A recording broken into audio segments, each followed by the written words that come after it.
Hi guys, welcome to my channel and today's video, which I'm really excited about because in this one I'm doing a collaboration with Amie from Amie Howard Art. Amie is an amazing artist and I'll put a link to her channel in the card above and the description box below so you can go and check out her artwork and see what she's painted for our collaboration. Amie and I got the chance to meet up for the first time recently at a YouTube event called Summer in the City, which was held in London here in the UK. We had a great day and were lucky enough to see an exhibition of some of the artwork by another extremely talented artist here on YouTube, Jamie Jo, from her channel Banana Jamana. It was her paintings that inspired Amie and I to come up with this collaboration. Now, Amie typically works her magic using coloured pencils, and I mostly paint in watercolour.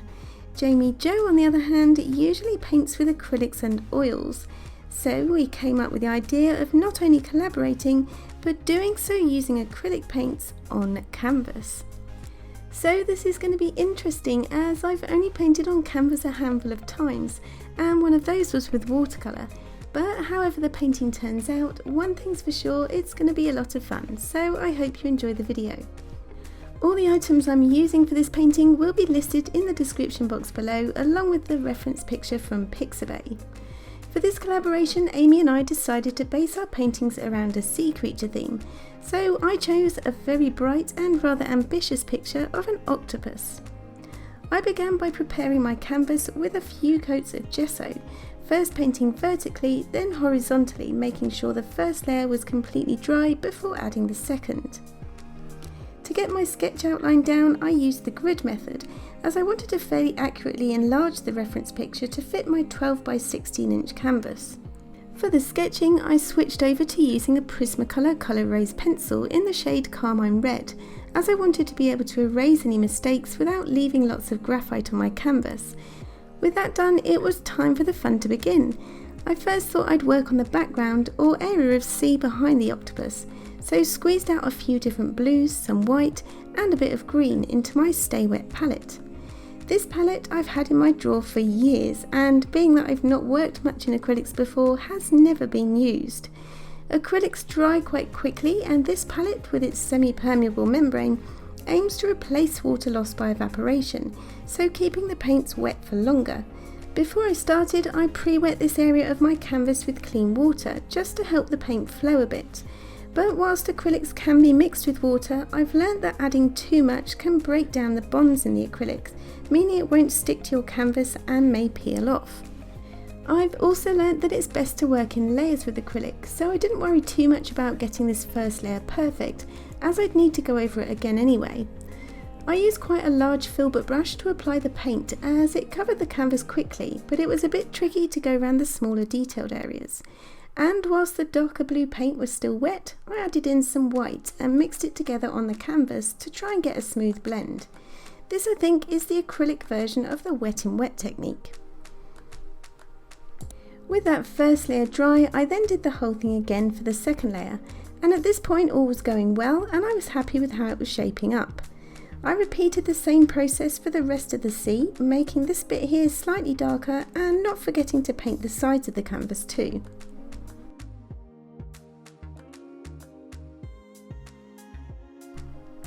Next, it was time to start on the octopus, and like before, I lightly pre-wet my canvas first before adding paint. And that's when I noticed that my red col-erase pencil outline was melting into the damp canvas, which I wasn't expecting as I didn't think they were water soluble. Anyway, luckily the red colour I'd used didn't show up underneath the red-orange colours I was going to paint out on top. But it's still something you might want to experiment with before starting a piece of your own, if like me, you're just beginning in acrylic. For this top tentacle, I'd swapped to a smaller filbert brush to make it easier to paint around the details, but I don't think I applied enough paint on my brush as it looked a bit streaky. And because of this, blending the darker colours in also proved difficult, as there wasn't really enough paint on the canvas to blend with. But I managed to improve on this a bit with the second layer, adding a bit more paint to my brush this time. I really like how bright and vibrant these acrylic paints are, and how if you're not happy with something, you can pretty much just paint over it, something I couldn't do with my watercolours. That said, there are transparent acrylics too, which I didn't realise until I went shopping for this project. You can also get heavy-bodied acrylics and a whole array of different mediums to give you special effects, increase flow, or slow down the drying time. I did experiment a bit with a fluid retarder, as it's the fast drying time that's put me off acrylics until now, but I just found they made the paint streaky, so I guess I just need to practice and experiment more to make it work. Now, it was about here in this painting that light began to dawn, and I realised I'd probably bitten off more than I can chew, because as much as I'd picked the reference image for its beautiful bright colours and the challenge of painting something I've not tackled before, I hadn't really considered the time factor and how long this painting was actually going to take me. I mean, the octopus body was okay, but what about all those suckers? What was I thinking? I needed to come up with a plan. The suckers on this left hand side were largely in shadow and pretty out of focus, so I painted the first layer with a mixture of purples and a smaller round brush, all the while puzzling over just what I'd do to render the more in focus suckers on the lighter part of the octopus's tentacles. And in the absence of any quick solutions to my problem, I continued to paint the octopus's body, leaving the suckers white for now. I used a smaller filbert brush for this top tentacle to enable me to more easily paint around the suckers, but looking back now, I can't help thinking I could have made it easier on myself from the start. I could have painted over the whole of the octopus's body first, suckers included, and then painted in the suckers afterwards with a layer of white acrylic paint. This would have prevented the need to painstakingly paint around individual suckers like this, but I guess that's something to try next time. Then I added a few layers of orange paint and decided to have a tea break, during which I had an idea. With the canvas all dry, I decided to try and apply paint using a sponge. I'd cut my sponge into small pieces and began applying paint to the lighter blue area here, using a dabbing motion. I thought this might be an easier and quicker way to mix and blend colours on the canvas, and whilst it did work, I came to the conclusion that this technique would work better on a larger, less detailed area, like perhaps a sky where you want to blend a nice sunset. So for my next layer, I went back to my filbert brush and the last bit of tentacle before painting in the rest of those many suckers. As with the other tentacles, I applied one flat layer of paint first, allowed it to dry, and then added another layer with more detail, mixing in some shadow colours whilst this second layer of paint was wet. I also tested out another technique here, and that was to use a softer, fluffier brush to blend the colours together. This barely needs to touch the surface of the wet paint and needs a very light hand. Again though, I think it might work better on a bigger area, as I could get a more precise result using a very light sweeping movement with my small filbert brush.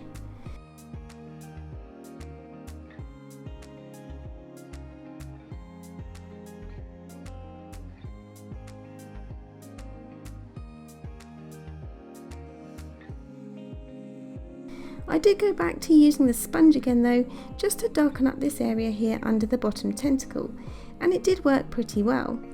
Sponge also has the advantage that you can cut it to whatever size or shape you like, and if you wash it straight away after use, you can reuse it too.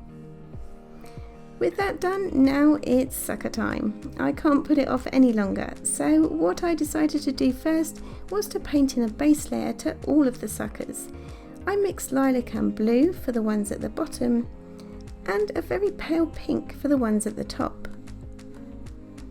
Then once this was dry, I used the wet on wet method to blend the colours on the second layer.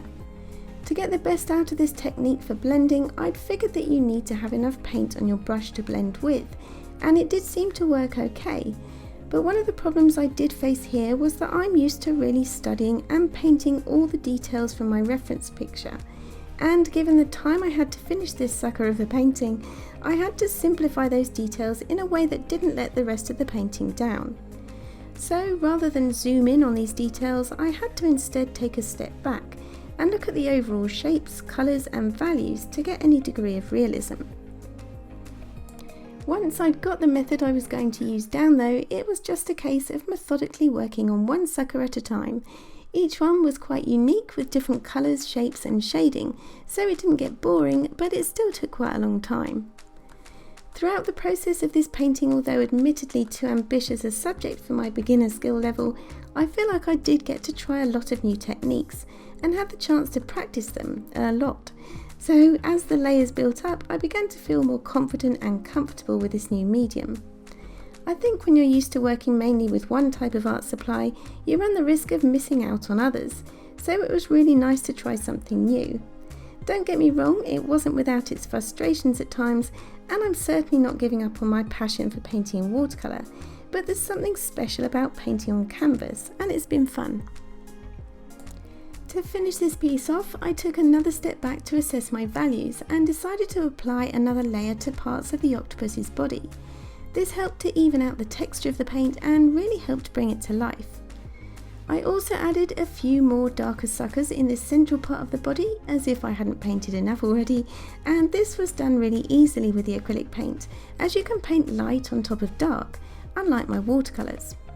I also wanted to add some darker shading to the tentacle at the top of the painting, and added a bit more blue shading on that second row of suckers too, which really helped to make the piece stand out. With this done, I then thought I needed to change the overall colour of that tentacle, and if I was painting in watercolour, I might have added a glaze, but this is acrylic, so I wasn't sure what would happen if I tried this. The Liquitex basic paints I mainly use for this piece aren't super runny or super thick, and I couldn't find anywhere on the box to tell me if they were transparent or opaque.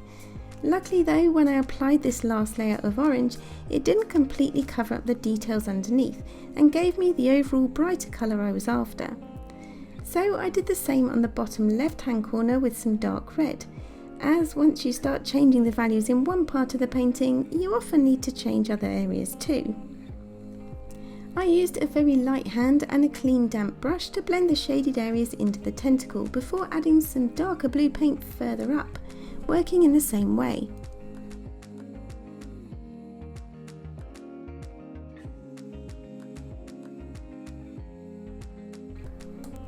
The last thing I did was to add some splatters to the sea using an old toothbrush and white paint, and with that this painting was finished.